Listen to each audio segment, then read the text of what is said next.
Hello friends, welcome back to my channel. সবাই কেমন আছেন? আশা করি সবাই ভালো আছেন। তো গতকালকে বলেছিলাম আজকে ছেলের বার্থডে ব্লগটা দেব, তাই হাজির হয়ে গেলাম। যেহেতু সবকিছু আমাকে একা একাই করতে হবে, তাই সকালবেলা ঘুম থেকে উঠেই সকাল এবং দুপুরের রান্নাটা করে ফেললাম। ভাত, করলা ভাজি আর ডিমের তরকারি রান্না করেছিলাম। এটা দিয়ে সকালের ব্রেকফাস্ট বলেন আর দুপুরের লাঞ্চ বলেন দুটোই করেছি। জন্মদিনের অনুষ্ঠান যেহেতু রাত্রেবেলা করব, তাই বিকেলবেলা বিরিয়ানি রান্না করব।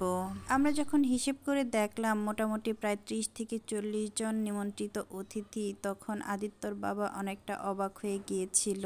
সে আমাকে বলল, দেখো ঢাকা শহরে আমাদের কত মানুষ আপন হয়ে গিয়েছে।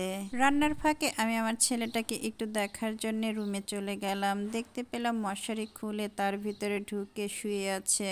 আমি ভাবলাম ও হয়তো রাগ করে এইভাবে শুয়ে আছে, আমাকে ঘুম থেকে উঠে না দেখতে পেলে ওর আবার প্রচন্ড রাগ হয়। তারপর কাছে ডাকতেই এক দৌড়ে আমার কুলে চলে আসলো, আর আমি এই সুযোগে আমার ছেলেটাকে বার্থডে উইশ করে দিলাম।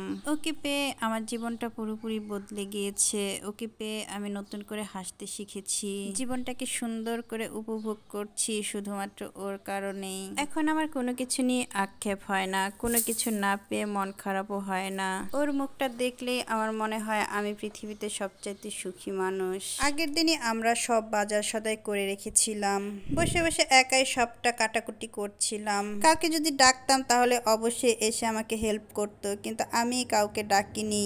কাউকে কাজের কথা বলতে আমার মোটেই ভালো লাগে না। রান্নাঘর অগোছালো থাকলে কাজ করতেও কষ্ট হয়, তাই রান্নাঘরটা একটু গুছিয়ে মুরগিটা কেটে নিলাম। আমি ভেবেছিলাম সকালবেলায় সবকিছু কেটে ধুয়ে রেডি করে রেখে দেব, তারপর 3টার থেকে রান্না শুরু করব, যাতে করে অতিথিরা আসলে তাদের সাথে আমি কথাবার্তা বলতে পারবো, একটু গল্প গুজব করতে পারবো। আর করেছিলামও তাই। সকালবেলাটাই সবকিছু আমি কেটে ধুয়ে একদম রেডি করে রেখেছিলাম। কিন্তু ঝামেলাটা বাঁধলো তখন, যখন হাজবেন্ড ফোন করে জানালো ছেলের জন্য জামা কাপড় সে কিনতে পারবে না, আমাকেই যেতে হবে কেনাকাটা করার জন্যে। এত কিছু কেনাকাটা করা হয়েছে, কিন্তু ছেলেটার জন্য নতুন জামা কাপড়ই কেনা হয়নি। দায়িত্বটা ছিল হাজবেন্ডের ওপরে।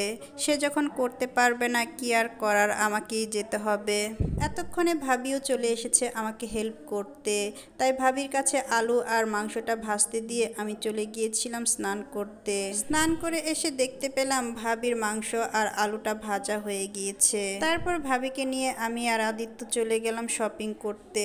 আর এই শপিংটা করতে গিয়ে আমাদের রান্না করতে অনেক রাত হয়ে গেল।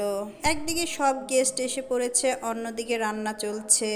আর ভাবিকে অসংখ্য ধন্যবাদ যে সম্পূর্ণ রান্নাটা ভাবি একাই করেছে। ভাবি যদি না থাকতো তাহলে আমি একা একা যে কি করতাম কে জানে। এত সব ঝামেলার জন্যে এত বড় করে জন্মদিনের আয়োজনটা আমি করতেই চাইছিলাম না। আদিত্যের বাবার জোরাজুরিতেই করা হলো। আর আমার ছেলেটাও জন্মদিন খুব পছন্দ করে, বন্ধুদের সাথে হই হুল্লো করবে, এটা ওর খুব পছন্দ।